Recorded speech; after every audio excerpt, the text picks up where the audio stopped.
Good morning to all of you out there. I'm Cito Beltran, your host on the program Agenda. Welcome. Today is February 11, 2021. It's a Thursday, and I do hope you are all well, that the good Lord is protecting you, taking care of you, and providing for your needs. And please don't forget to pray. Start your day in prayer. And kung nakalimot kayo, medyo mag-quiet time kayo, pero kung pwede mamaya na, tapusin muna natin yung program. Sorry, Lord. In any case, it's a Thursday, and we are looking forward to another day of information and discussion with authorities, with knowledgeable persons, and of course, tackle issues. And for those of you who want to know how to watch Agenda in the various platforms, first you can watch Agenda, of course, here on Signal TV, channels 8 and 250. Bakit kanyo may 250 pa? Kasi yung 250 po para sa high definition. Kung medyo saucy yung ating mga screen, medyo modern, pero kung katulad kayo ni Kuya Cito na Jurassic pa rin yung TV, ilang taon na, channel 8 tayo. No? In any case, channel 8 or 250 for HD, and you can also watch us on facebook.com, ulitin ko, facebook.com/OneNewsPH. Okay, and yan po, 8 to 9 a.m. Monday to Friday. Kasi yung iba hindi alam yung schedule natin. May replays po. We have replays on Signal TV. I think it's 5:30 in the afternoon. And pasensya na kayo. Medyo pabago-bago yung mga schedule. I can't seem to catch up on them. And then you can also watch us on YouTube. Just search for One News PH. And of course, you can watch Agenda on Signal Play app. So kunin niyo yung Signal Play app, pero kailangan may Signal Play kayo, no? And then you can connect with me, okay, via SMS 0968 704 7736. We will ask Team Agenda to flash that number on the screen during the program, several times during the program, because we value your feedback. We value your reports and your issues or concerns. Please, wag na po tayong magbanatan, wala nang hate, kasi marami pong mga issue that we can all help solve. Okay? So like, for instance, because of our column on Philippine Star, and I write for the Philippine Star 3 times a week. The column is C-Talk on the opinion, in the opinion section. Meron po tayong column doon, and may sumulat, a foreigner, a permanent resident, foreigner now living in the Philippines, and I suppose he's married to a Filipina. He's a permanent resident. And he raised the same question that several, if not many, foreign permanent residents in the Philippines are raising, including those who are stuck here. Kasi may mga foreigners dito na kumbaga, whoops, I can neither leave nor stay, or well, they're forced to stay actually. But there are many foreigners who are asking, paano naman kami? Para silang si Eddie, no? Eddie ako, paano ako? They are they're worried actually regarding the COVID vaccination, because it seems, or at least that's the current situation, there are no declarations from the foreign embassies that they will take care of their nationals pagdating sa bakunahan or with regards to vaccination for COVID-19. So these permanent residents are now asking, in fact, my wife, who is from the Netherlands, is also a permanent resident here, married to a Filipino, no? Exotic, hindi elite, exotic. Walang pronouncements from the foreign embassies na sagot namin kayo, or we have you covered for vaccine. So they're all worried. what about us? Will our host, the Philippine government, include us in the vaccination program? That letter was sent to me by Mark Budo, and hindi ko lang natanong yung nationality niya, no? Pero yun po yung situation. And then, so we will speak with Undersecretary Maria Rosario Vergeire on that matter and other vaccine-related matters. And then, merong isa pa nag-email sa atin, Miguel Lanzona III, Managing Director of Philippine Oncology Center Corporation. Their problem is that they continue to serve and assist cancer patients na nagpupunta sa kanila for treatment, etc., etc. Pero ang problema nila, hindi sila nababayaran ng PhilHealth. Now, there are a lot of claims that, PhilHealth hasn't paid or reimbursed, etc. May mga ganun nagsasabi. But in the case of this Philippine Oncology Center, mukhang seryoso kasi nag-file sila ng complaint sa ARTA. You don't go file such complaints unless you're dead serious and, you are legitimate. So we will try to speak to Miguel Lanzona of Philippine Oncology Center Corp. And last but not the least, Father Jerome Secillano, Executive Secretary of the CBCP Public Affairs Committee. Maliban do sa madalas niya tayong turuan regarding yung Catholic faith and practices of Catholics, this time we want to find out paano na yung Ash Wednesday. Palapit na yun, no? Palapit na po. Paano na yan? Kanya-kanya bang, mayroon kasi nagsabi, kanya-kanyang sunugan ng palm.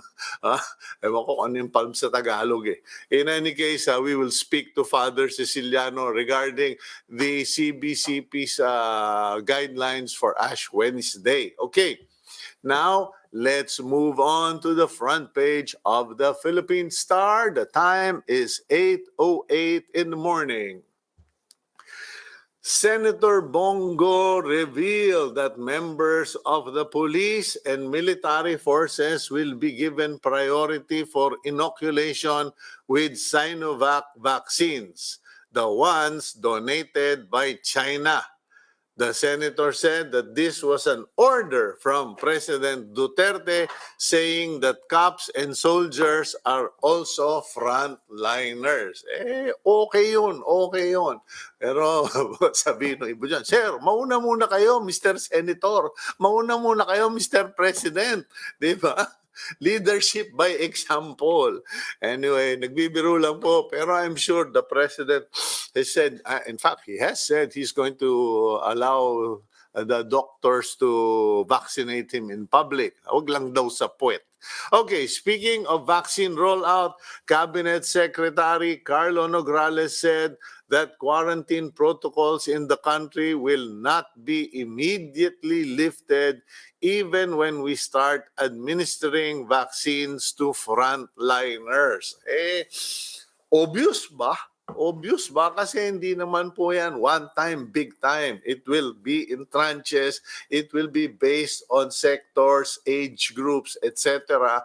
And I think region, I suppose. No, it's not going to happen in one go. So we will still need to observe protocols. At saka may isa pang issue, which is now an issue that is being debated globally about the vaccine passports. Kasi, yun na nga, tanong din natin yan sa DOH, no? Vaccine passports. Kasi may mga nagtatanong na, so what happens if you're vaccinated? Are you going to be issued a passport, an ID, okay? And will this allow you to wander about without a face mask and travel, etc.? Okay. In other news, speaking in the same tune with their peers from the Senate, lawmakers from the House of Representatives are also seeking the suspension of the privatized motor vehicle inspection system. Ayan po, no?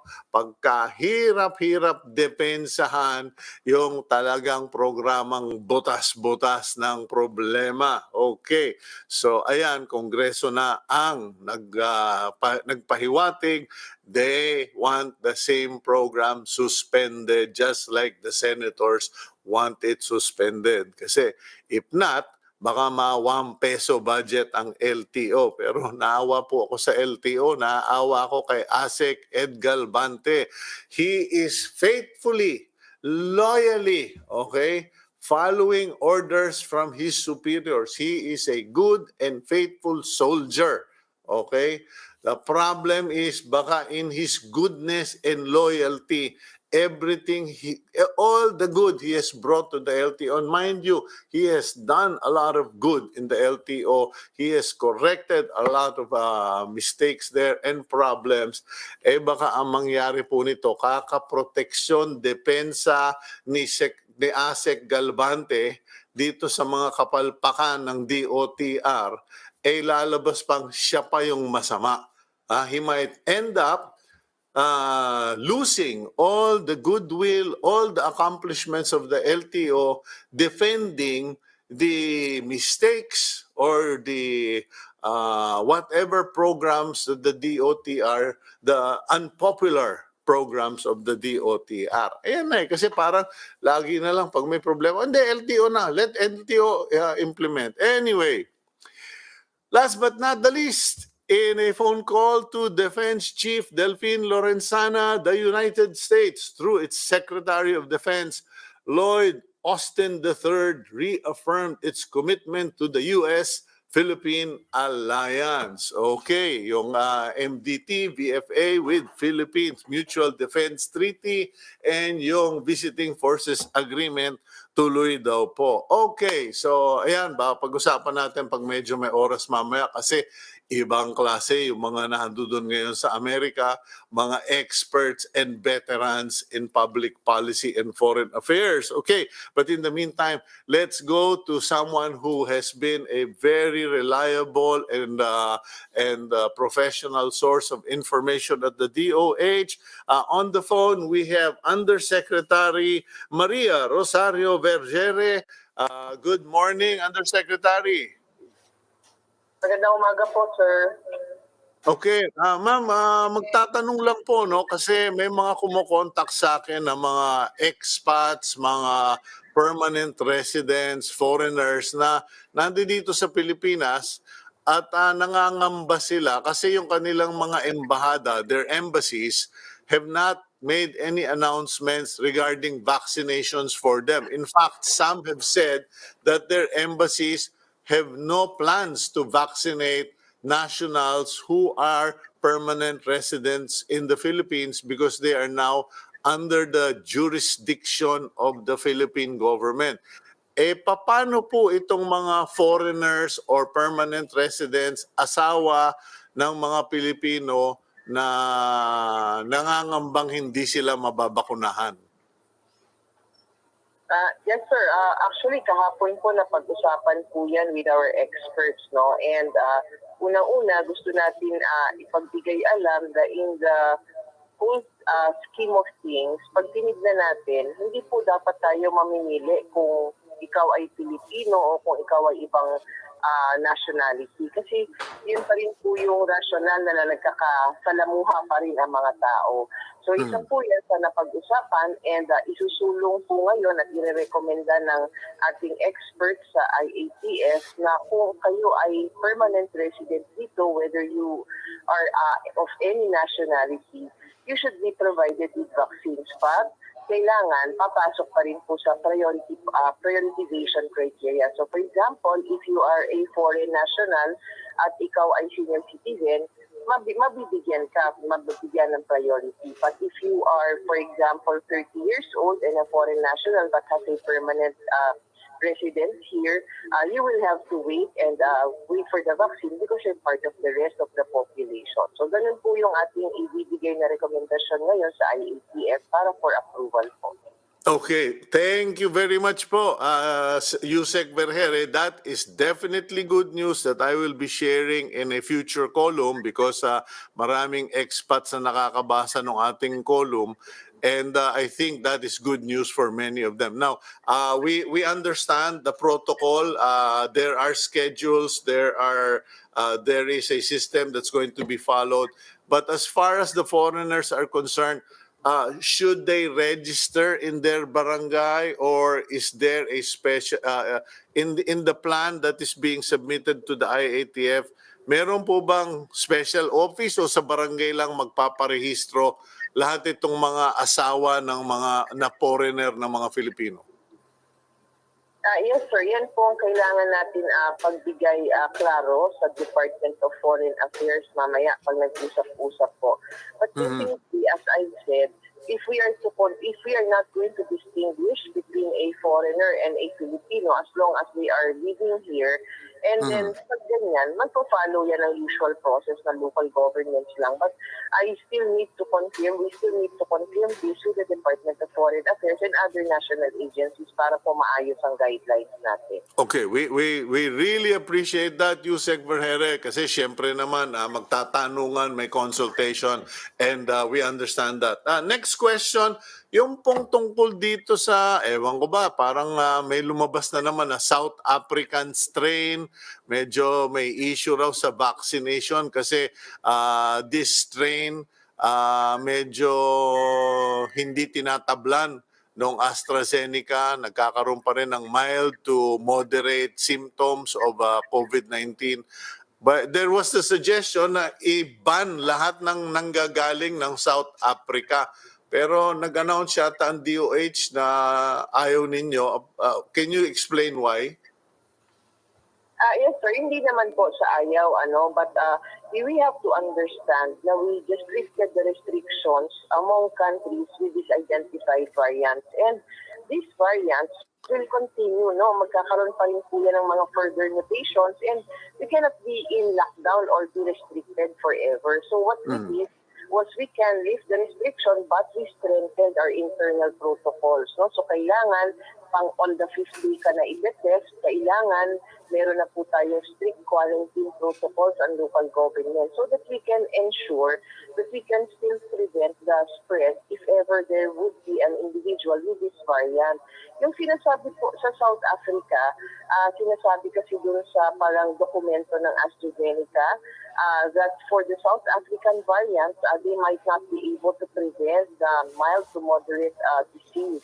Pero doon sa severe, nakakapag-prevent. And that is the main objective of our government, for us to reduce the chances of you having severe infections and therefore reducing hospitalization and most importantly, reducing death. Ayun, okay. So, ganun pala ang sitwasyon na. Ngayon, speaking of UK of variants, yung sa UK variant cases in the Philippines, napagsabihan ako na meron daw isang pasyente or positive individual with the UK variant who is missing but in action. Kumbaga, namamasyal yata o hindi mahanap. Nahanap na ba ng DOH, ma'am? Yes, actually, yesterday, sir, we got a report coming from our epidemiological and surveillance unit in one of our local governments. We were able to locate the individual already. We were able to get the history of his places of travel. And we are now continuing the investigation to verify po and to contact trace. So meron na po, nakita na natin siya. We will be giving full information once we complete all the details. Okay, but without naming names, yan ba yung nasa Cebu raw po, or is he from a different location? Yes, sir. He was identified to be from Lilo 1, Cebu. But because that was the address that he has given, dito po sa ating detalye ng laboratory. And then we later found out that he traveled back to Manila on a specific date. He had himself tested because I don't know if he's planning to go abroad, and then he was found to be positive. And doon na po nag-umpisa, sinequence, and he was found to be having this UK variant. Okay, now, as far as the UK variant is concerned, Madam Undersecretary, what is the situation? Because, when England or UK first heard of the case or tracked the case, sabi nila highly contagious, medyo alarmist yung announcement. But when I interviewed you, you said that, it remains to be seen. It's not deadly as thought to be. Ano na ang situation dito sa Pilipinas nitong UK variant? Is it just like the regular COVID-19 or talaga bang ang bilis kumalat? Yes, sir. Actually, currently, we already have detected 25 individuals with the UK variant in different areas of the country.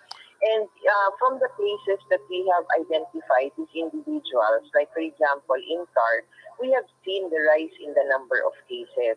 Also, here in Cebu nga po, nakikita natin may pagtaas ng kaso. Ngunit kailangan pa rin po natin to do further confirmation. Because specific person came from Cebu, but we are not really sure if he stays there for long. That's why we're doing the further investigation.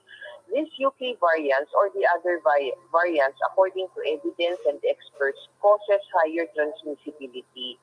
So, ibig sabihin po, kapag ganun, mas nakakapanghawa at mas nakakahawa ang tao because of these variants. And tinitignan pa po natin if these variants really had been the exact cause of the increase in cases, especially in the CAR region. So, kailangan pa po namin ng kaunti pang panahon para mapag-aralan ito and continuously po ang ating genomic biosurveillance across the regions na po ngayon. So makikita natin kung sino-sino pa pong region ang meron po tayo na-identify na ganitong variant. But in the whole, pag tinignan natin, nakikita po natin nagsistabilize po yung mga numero natin. Hindi po masyadong tumataas, although nandun po siya dun sa point na tumaas ng by about 600 average number of cases from December. But that has been expected because of the mobility of the population during the holidays and group activities. Pero hindi natin nakikita na talagang nag-spike dun po sa iniestima ng ating mga kasamang institution for research na baka daw umabot tayo ng mga 4,000 sa isang araw. Hindi po tayo umabot sa punto na yun.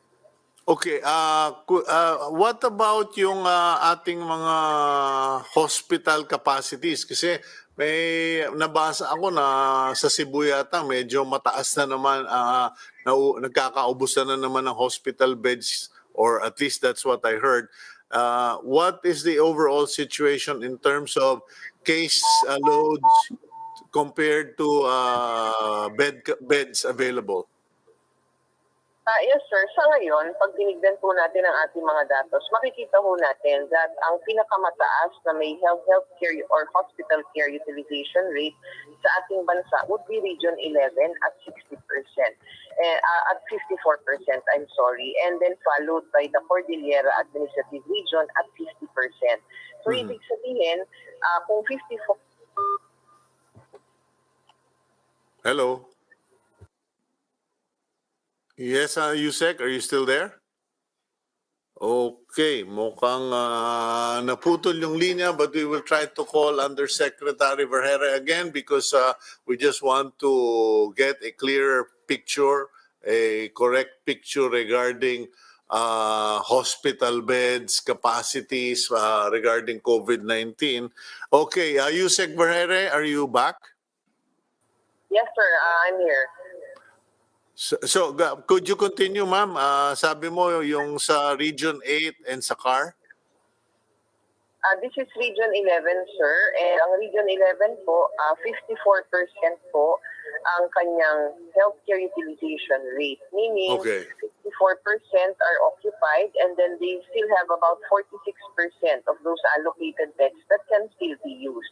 CAR po ang kasunod dyan, which is at 50%, which pag tinignan po natin, talagang nag-improve na po sila, no? From then na talagang tumaas ang kanilang utilization.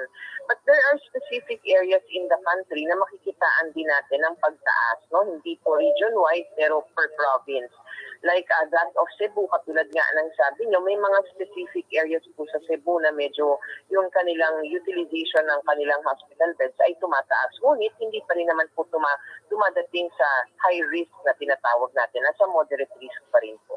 Okay, last question, pinapatanong lang po, ano raw po ang reaction ng DOH? Are you concerned that in a Singapore-based study, pinapakita that Filipinos had the lowest approval rating for their government's COVID-19 response among Southeast Asian nations? I personally don't know how true this is. Pero ano ang reaction ninyo, Madam Yusek? Alam niyo sir, mula pa na nag-umpisa yung pandemya, we have been hearing negative reports already and negative feedback. And ang sa amin po, kung ano po ang sasabihin, kung ito'y makakatulong, tatanggapin natin at gagamitin natin dito sa ginagawa natin. Tuloy lang po ang aming trabaho and we assure the Filipino people that we will continue to do our work and we will continue to protect them. That's a commendable attitude and perspective, Madam Undersecretary. Kasi bagamat there are days na hindi tayo magkakasundo or magkakaiba tayo, at the end of the day, we have less deaths, we have more beds now, and we have very few cases of frontliners dying. So I think we have the DOH has managed to learn from the past and is doing a better job handling the situation. Congratulations, Yusek Vergeire, and to the rest of the DOH. Maraming salamat po sir. Thank you very much. Okay, that's Undersecretary Maria Rosario Vergeire. And ulitin ko po, no? If you compare to March, April, May, even June of 2020 to now, medyo okay na, nako-control na, nahahandle na ng DOH yung sitwasyon. And sometimes po kasi mahirap yung puro na lang tayo compare to Vietnam, compare to Singapore, puro na lang compare, magtulungan lang tayo. Ako po, kuminsan talaga I have to correct myself, I have to control myself kasi sometimes it is so easy to criticize. But it is a lot more meaningful and fruitful to simply make suggestions and to cooperate. We'll go for a quick break, and when we return, let's address the problem of a cancer facility, a private cancer facility that is having problems naman with their collections sa PhilHealth. We'll be right back here on Agenda.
Okay, you're back here on Agenda. I'm Cito Beltran, and while Team Agenda is setting up our links or our communication with our succeeding interviews, let me just talk about what I mentioned earlier. Yung po bang yung the new team. There's a new sheriff in town sa America and in global affairs. His name is Joe Biden, and he is a veteran of foreign affairs. Ha? And medyo talagang maraming alam sa foreign affairs. Ito po yung interesanting punto. Bagamat malayo yung Amerika, opening number nila pinagsabihan si Putin.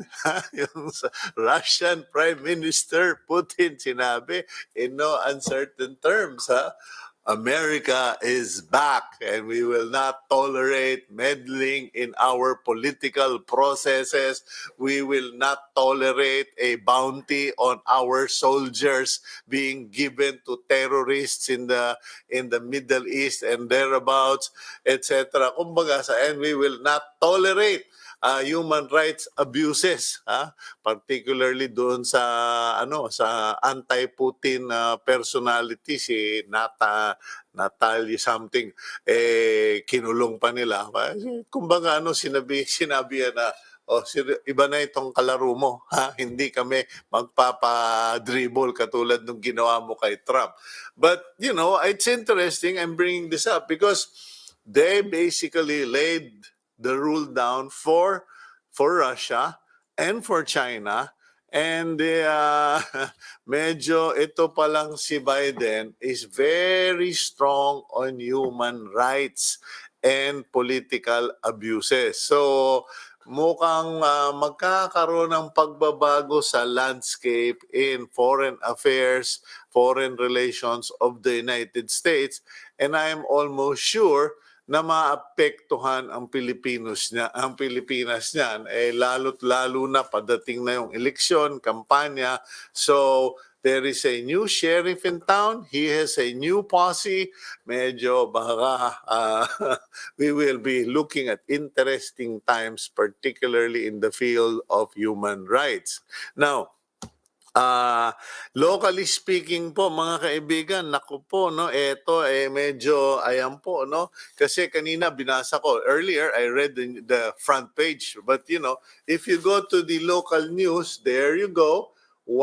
Philippine reports 173 new ASF outbreaks. Kahapon po lumabas sa balita that the government is going to come out with several billion, I think 27 billion pesos ba yun, of soft loans for commercial hog raisers and farmers. I wrote a column for tomorrow pero i-share ko na rin po ngayon palagay ko medyo hindi papatok sa takilya. That offer is not going to bring a lot of cheer because as it is, a lot of companies are getting out of the hog raising business.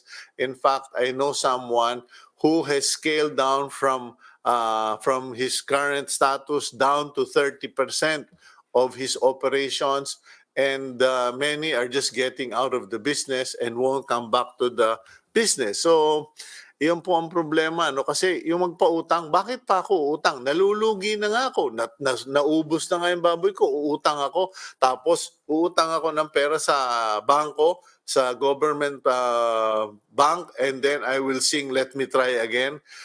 Dapat siguro yung DA makipag-partner na lang sa mga farmers. But I'll talk more about that. In the meantime, let's try our next guest, Miguel Lanzona, the third managing director of Philippine Oncology Center Corporation. Miguel, let's try this. Yes, sir, Mr. Beltran, good morning po. And to your team, thank you very much po for giving us this opportunity po to more or less share with you our predicament. In fact, this is an advocacy of Philippine Oncology Center Corp. So, okay. Yeah. Ano ba problema? Okay, as you may know, sir, before the previous administration, before PCEO Morales came in, PhilHealth was doing good. Okay, they're averaging 60 days claim. So when we file, so the total treatment of the cancer patient, as you may know, sir, each patient undergoes 25 to 30 radiation treatment sessions. So you're talking of 25 to 30 days. So each day they'll be exposed to radiation to more or less lessen the tumor, and most of these patients are metastasis. Kumalat na po. So on Monday to Friday treatment, the following week we filed out outright because PhilHealth has a different set of case rate. So it's specifically for radiation therapy. So what happens po with the new administration, in fairness po no to PCEO Giran, he's been very active as far as the systems, and maybe because of the allegations of the corruption inside the system, what happens po is nagkaroon po ng regodon. So all the managers were all transferred from Region 1 to Region 6, Region 2, something po like that. And most of the evaluators during the pandemic, they were forced to work from home. So all these things po, it piled up. So now po, in fact po, we are already on the brink of charging the charity patients because imagine po today, we are being paid by PhilHealth on a week-to-week basis. So today, they will credit to our land bank account an amount of 800,000 representing 5 centers. So that 5 centers po, lumalabas, we're only getting 40,000 per center. How can we survive with the operations, with all the clinical team? So we've been sending them letters. We've been asking them for a Zoom meeting.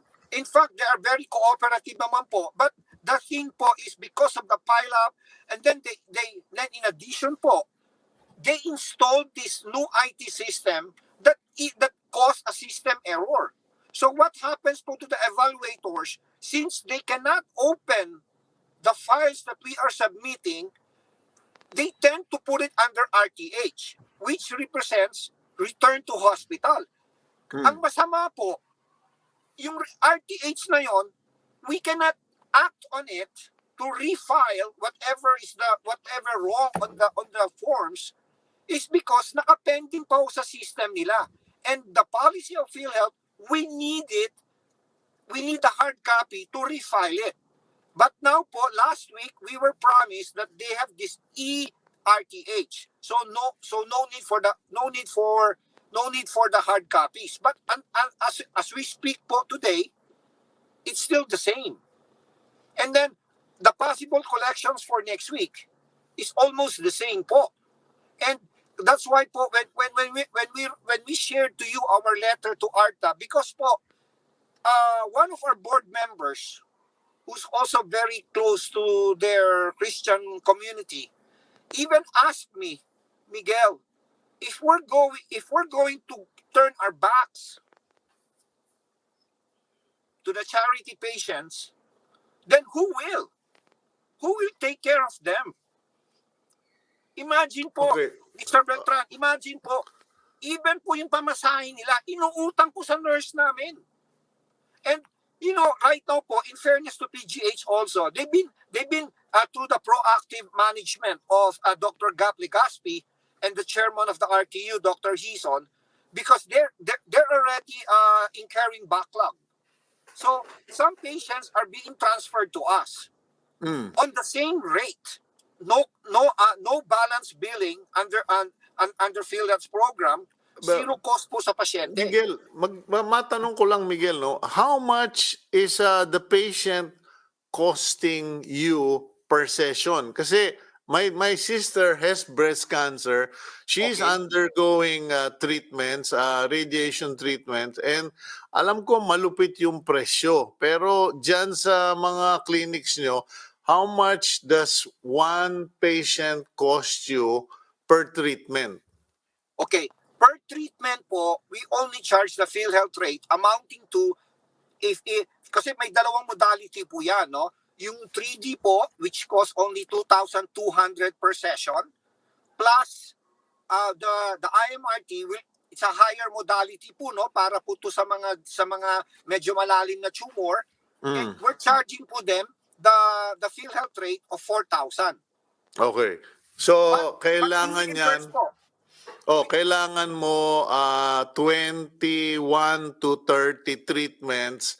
Ano yun, araw-araw? Parang hindi naman yata posibleng gawin mo araw-araw, mapapatay mo yung pasyente mo. Hindi po.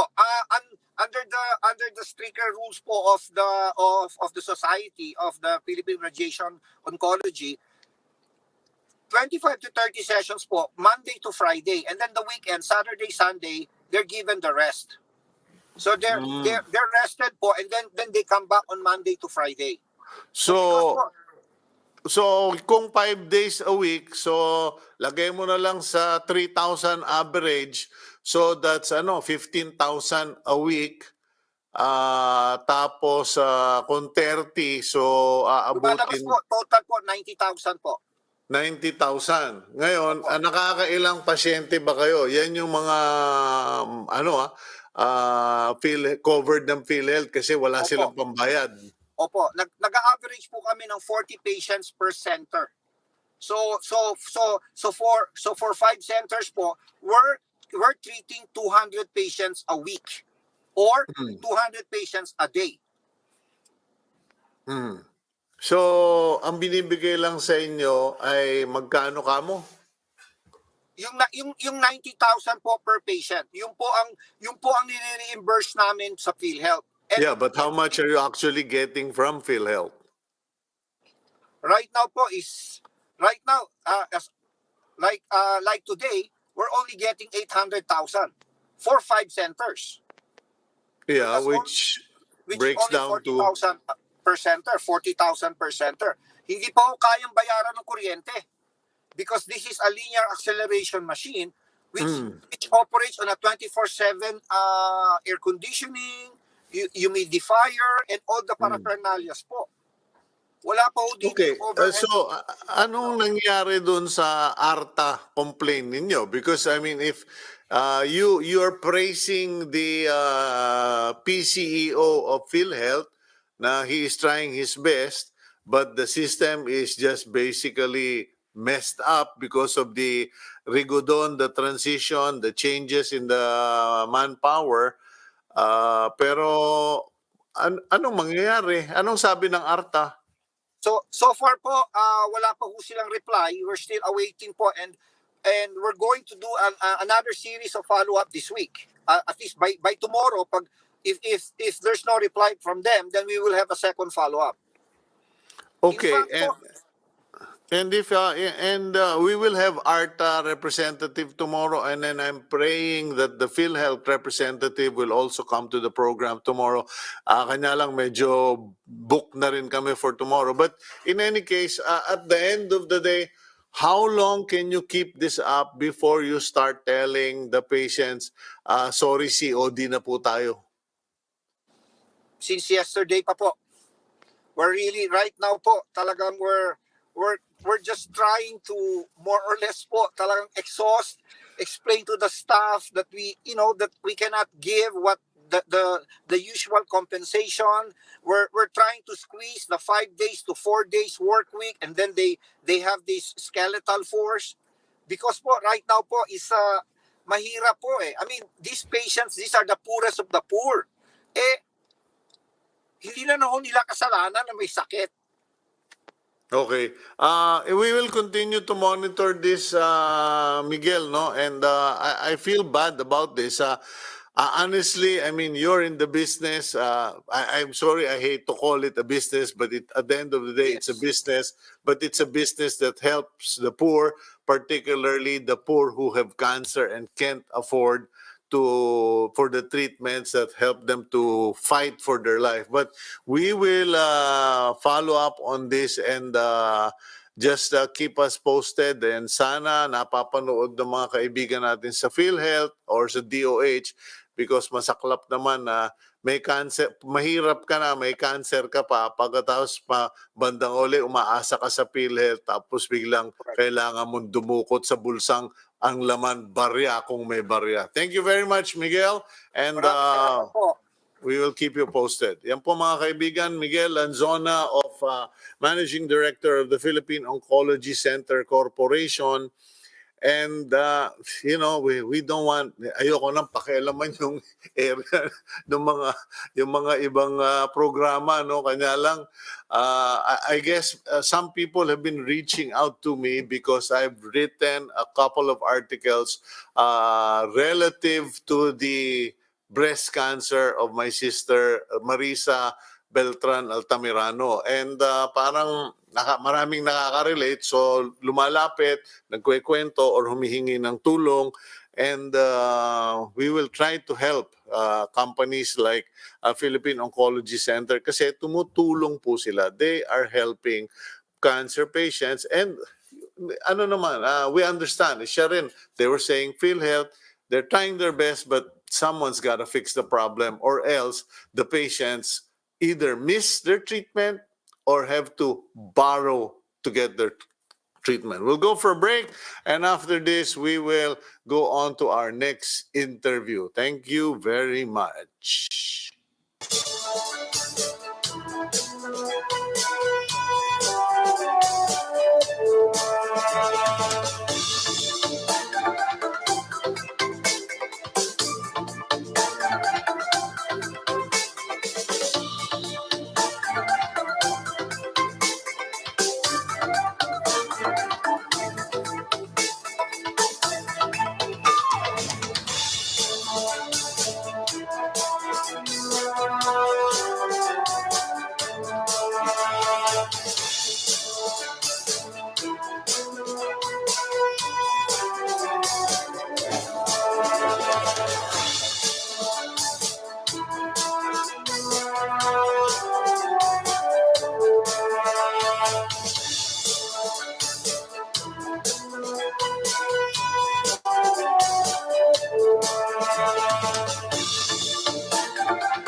Okay, in 1 week's time, we will be observing Ash Wednesday.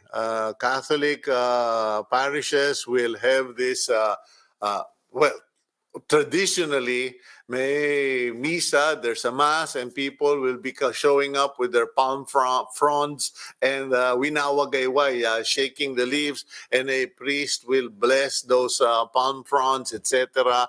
And yun po yung nakikita nyo sa maraming bahay sa probinsya, yung pinapako na parang laurels of Julius Caesar, di ba? Pero yung iba naman, tinatago talaga, sabi nila, para walang pumasok na maligno. Okay. Natatandaan ko, I just remembered, there was a time, every time Ash Wednesday would show up, nakakalbo yung palm tree sa harap namin. Ngayon, wala na. Itong bahay ko, puro simento, walang palmera. In any case, let's bring in our next guest, Father Jerome Secillano, Executive Secretary, CBCP Public Affairs Committee. Father Jerome, good morning to you. Good morning, Cito. Good morning sa mga nakikinig at nanonood sa iyo. Okay, Ash Wednesday na pala next week. Akala ko mga March pa yung Ash Wednesday na yan. Next week na pala yan. What is our situation? What is the plan of the Catholic faithful and the CBCP regarding the observance? Kasi normally, di ba, parang may parada yan, nagwawagayway tayo ng palmera. What will it look like this year? Well, yung pagwawagayway ng palmera na sinasabi mo, ginagawa yan pag Palm Sunday. Ay? So, it ushers in... Sorry po, no? Hilo na. So it Oh, ushers in the Holy Week celebration, yung mga okay. may dala-dala yung tao ng palm fronds, yun po Oh, yung nangyayari doon, ano. Pero oh, itong Ash Wednesday, ito po yung paglalagay ng abo sa noo ng mga nagsisimba. okay. This is to remind people that we come from dust, and from dust we shall return. That there is Okay. death. Yun po ang Yeah. ibig sabihin nun. Then, ang gagawin po ng simbahan ngayon, katulad pa rin naman ng mga nakalipas, meron pa rin misa, pero merong slight change. Instead of imposing the ash dito sa noo ng nagsisimba, ngayon po ay ipupur na lang yung abo dito sa tuktok. Kasi po merong danger di umano Mm. ng coronavirus. So, ayaw natin na mag-pose ng risk. Kasi kung halimbawa ilalagay mo yan sa noo, maglalagay ka rin ng tubig doon sa ash. Tapos Mhm. ilalagay mo yan dito. So, Mhm. pasalin-salin yan, katulad ng nakikita ninyo sa screen. Pero Aha. ngayon, nalagay na lang sa tuktok. Ayun, okay, para iwas disgrasya, etc. Pero papaano naman, what is our situation regarding capacities? Kasi I for one have been appealing to the IATF na payagan naman yung mga senior citizen na makapunta sa simbahan. May mga simbahan bawal daw yung senior citizen. Tapos yung 30%. But last I heard, parang gusto na nilang itaas to 50%. What is our situation there, Father Jerome? Well, we continue to follow the IATF protocol under GCQ, which is NCR. Sa NCR, GCQ tayo. So, Mm. 30% pa rin ang capacity ng simbahan ang inaalaw. And then, 65 years old and above, mukhang hindi pa nila pinapayagan. Kaya, magko-comply pa rin naman kami sa protocol. Mm-hmm. But are you is the church making appeals or filing resolutions to increase to 50%? Kasi parang nadinig ko yun sa isang usapan ng IATF, or it was under consideration of the IATF. May linaw na ba yun o hindi pa rin natatakel yung increase to 50%? Well, we have done that in the past, requesting for 50% and even more than that. Pero depende rin naman kasi sa magiging decision ng IATF. At kami naman ay naghihintay lang. Ayaw namin ipilit dahil alam mo na, mas nakakaalam sila ng totoong sitwasyon at kung ano talaga yung risk na pinapusit ng coronavirus. Kami naman we make do with what was given to us. Kung 30% yan, sige, nagko-comply kami. And then yung mga protocols na pinatutupad nila, pinatutupad din namin. Kasi ayaw din namin na sa bandang huli, baka kami pa yung masisi o di kaya makitaan ng butas. Tapos magko-contribute daw kami dito sa paglaganap ng virus. Kung mapapansin niyo, nung nag-celebrate nga ng misa ay ng fiesta yung Quiapo, merong ganun din na mga assumptions na dahil sa tindi ng deboto diyan sa Quiapo ay baka tumaas magkaroon ng spike sa bilang ng mga magpa-positive. Pero nung nakalipas naman yung piyesa diyan sa Quiapo, nakita naman natin ayon sa mga report na wala naman na spike sa bilang ng mga nag-positive. Kasi makikita dito at ma-assure naman yung publiko na sumusunod naman kami sa protocol. Mm-hmm. So at least kumbaga may nasubukan na at napatunayan na pwedeng magpatupad ng increased attendance without the presumed or speculated risk. So matanong ko lang, Father Jerome, kailan ba umpisa yung period of Lent? Kasi alam mo, pasensya ka na, ako'y nalilito na talaga. Kita mo, yung Palmera, napagkamalan ko sa nabaliktad ko. Nauna ko pa yung Palm Sunday kaysa sa Ash Wednesday. Ash Wednesday is the start of the period of Lent. Mm-hmm. So, 40 Okay. days yan hanggang dito sa tinatawag nating Holy Week. Mm-hmm. So, Okay. kaya ngayong taon na to, na 2021, it's gonna be on February 17. That's Ash Wednesday. So, Lent na yan. Mm-hmm. And then, of Okay. course, yung iba pang mga observances ng Lent, katulad ng fasting, abstinence, so ginagawa na rin yan. Sa Okay, Ash Wednesday, ginagawa Yeah. natin yung fasting, abstinence, and then yung almsgiving. And then, dire-diretso na yan, magbilang ka ng 40 days So hanggang ano yan, hanggang tinatawag natin na Holy Thursday. Para dun sa hindi maalam, kasi kami naman ako nag-o-observe ako nung fasting at the beginning of the year and in the middle of the year. Pero dito sa period during the Lent, the 40-day Lent, ano ba yung kaibahan ng fasting sa abstinence para dun sa hindi nakakaintindi? When you say fast, you only eat 1 full meal a day. Halimbawa, yung 1 full meal mo is breakfast, kakain ka dyan ng may kanin ka, may ulam ka, tapos meron kang kape siguro, meron ka pang juice, meron ka pang tinapay, that's 1 full meal. And then yung mga subsequent meals mo, paunti-unti na lang. So, hindi na yung kompleto. And then kapag sinabi mo namang abstinence, hindi ka kakain ng meat on the days appointed. So, yung mga days appointed dyan, yung mga Fridays of Lent. And of course, yung Ash Wednesday. At ang mga required years niyan, yung age, sa fasting, it's 18 and above hanggang 60. Okay, so meaning to say, below 18, pwede ka pang hindi mag-fast. At saka above 60, pwede ka na rin hindi mag-fast. Yung abstinence naman is 14 and above. So, meaning to say, below 14, hindi ka pa obliged doon sa fast at tinatawag nating abstinence. So, yun po ang, kumbaga, mga tatandaan nating ilang mga batas po dyan tungkol sa fasting and abstinence. Okay, so yun yung gawain at yung batas, pero syempre kailangan samahan ng dasal. At okay lang ba nasasamahan mo rin ng pakiusap o special request? Kasi may mga nababalitaan ako, Lord, magpapast ako ng 40 days, bigyan mo lang ako ng boyfriend. Medyo, Father Jerome. Well, meron tayong na mga dapat na iba pang gagawin dyan. Kasama din dito yung prayer, pinaiiting natin dyan. And then, syempre, yung almsgiving. So, yung charity component. So, kaya meron tayong para sa sarili, nagpa-fast tayo, saka nag-abstain. And then, mas pinaiiting natin yung ating prayer life. And then, lalong-lalo na meron tayong charitable component nga, yung almsgiving. Especially sa ngailangan, tumulong tayo. Okay, thank you very much, Father Jerome. And as always, it's a pleasure to speak with you. And ingat po para kayo rin ay maging malusog at humaba pa ang buhay nyo. Thank you very much, Father Jerome. Salamat din, Cito. And ingat din. Okay, that's Father Jerome Secillano, Executive Secretary, CBCP Public Affairs Committee, Ash Wednesday. So, beginning Ash Wednesday until Easter Sunday, 40 days po yun. Okay, kayo naman, Gabriel, ninenervous ako sa inyo. 40 days po yun. Medyo magdasal ng team. Kung kaya nyo mag-fast. Kung kaya ninyong abstinence lang. Pwede kayong mag-abstain sa pork dahil wala namang mabibiling pork.